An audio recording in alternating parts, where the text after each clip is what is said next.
the greatest of all time, or the GOAT, is bandied about quite a lot in the modern world and modern society. When it comes to fragrances, there are many discussions about which fragrance is the greatest of all time. Names like La Mal, 1 million Aventus, always come up. But it's interesting to be specific. What is the greatest summer fragrance of all time? What's the greatest winter fragrance of all time? That would be a bit tough to answer.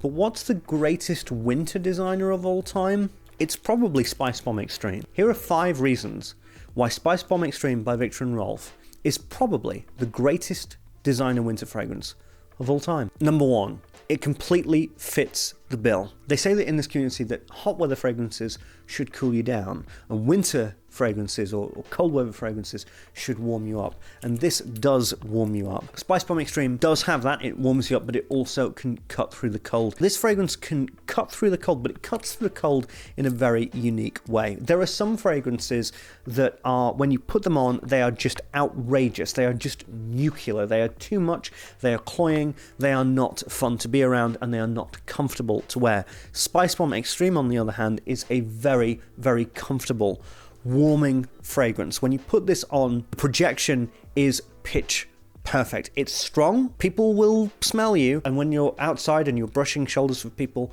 people will definitely get your sillage or scent cloud.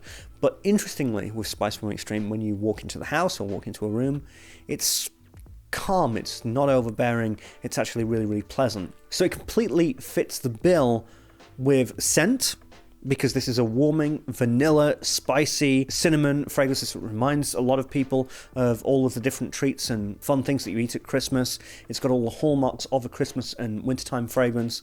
But it's the projection longevity that really does this. When you wear this, you are comfortable wearing it. It is not too much to handle. It is not too cold to hold. It is in the remit of perfection. 2, its originality. Spicebomb Extreme was in a very, very unique position. So Viktor & Rolf in the mid-2000s, they tried to release something called Antidote, which was supposedly going to be the antidote to modern fragrances.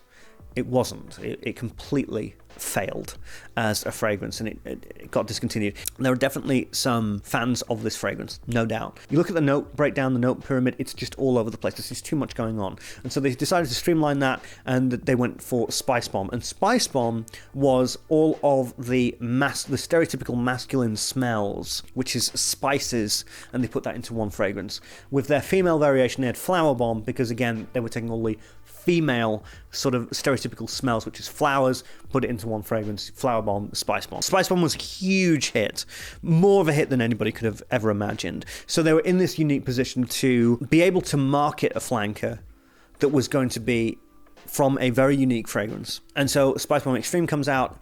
It's more ballsy, it's got more vanilla, it's likened to a lot of different wintry smells like ginger and cinnamon, which you'd get in your coffees and hot chocolates, but it was still viciously unique, and it's only become even more unique as time has gone on. Now with cold weather or sweeter fragrances, everything is very, very sugary and everything is playing it safe. Notes such as cinnamon and ginger are usually steered clear in modern designer fragrances. In niche, you find them all the time, by the way.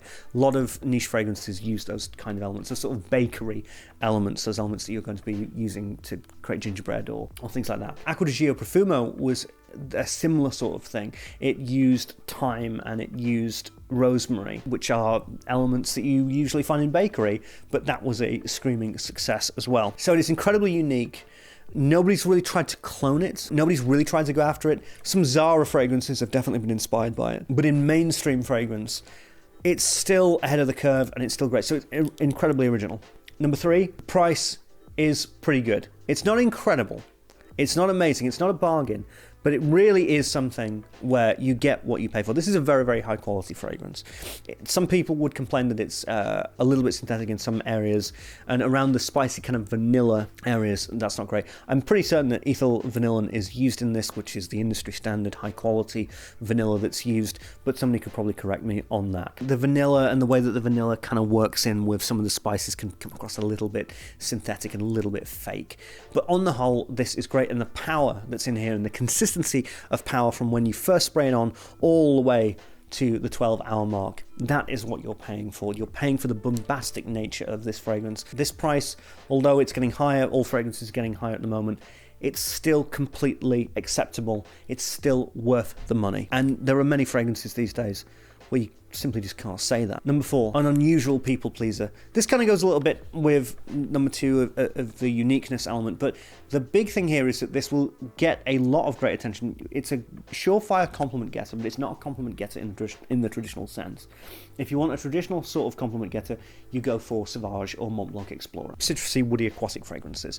Fragrances that you and your mates have smelt a million times before. But this, with its Christmassy, vanilla, gingerbread, cinnamon, pipe tobacco thing going on, you put that all together, it's very, very unique, stands out hugely, and if you buy this, then not many people are going to buy it. Not many of your friends are actually going to have this because they're too busy wearing Ralph Lauren's Polo Deep Blue, and there's nothing wrong with Ralph Lauren's Polo Deep Blue, but if they wear it in December and January, because they don't understand the fact that that is actually a warm weather fragrance and this is a cold weather fragrance, and you're wearing this, then you're going to be ahead of the curve. You're going to get the more compliments, you're going to get the more attention, you're going to smell the best, and you're going to smell festive. And number 5, right now, with the makeup that's in here, with the aroma chemicals that I have tried my best to research, what I've actually realized, and this is quite an unusual one and quite a unique one, is this is not going to be reformulated anytime soon.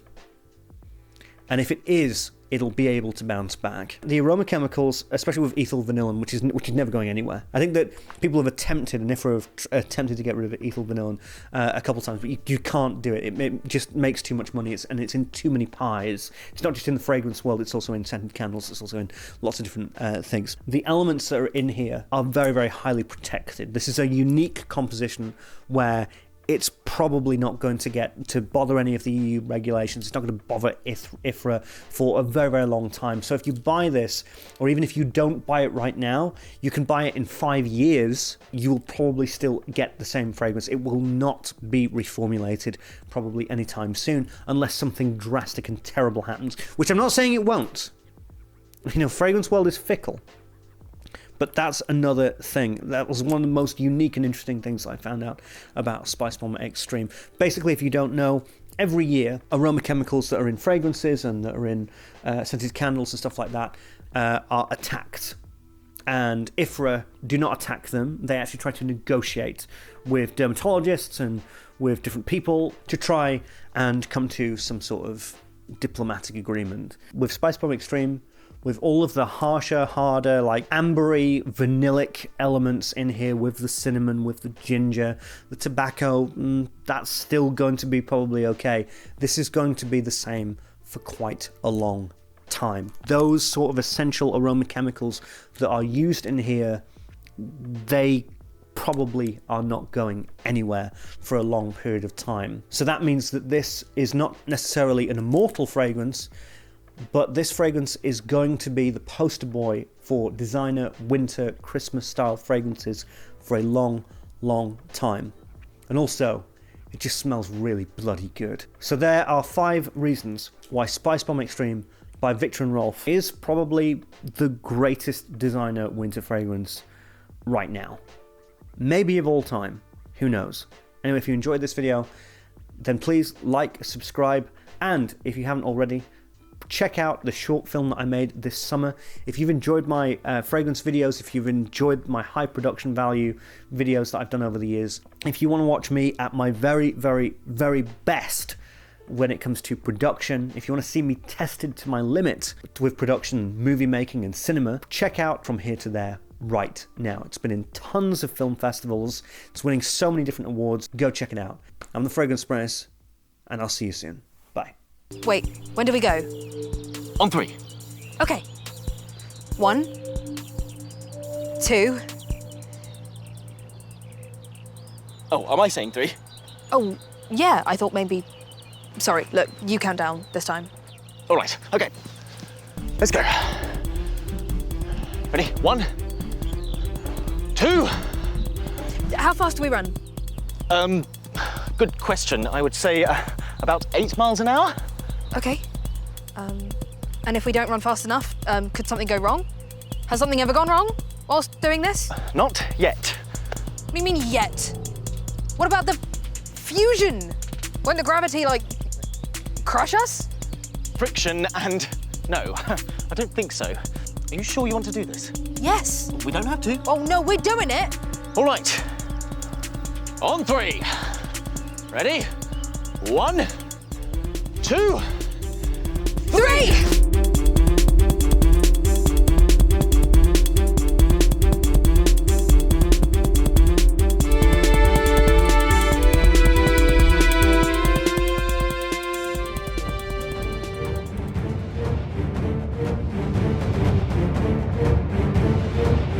Casper, I don't think I'm going fast enough!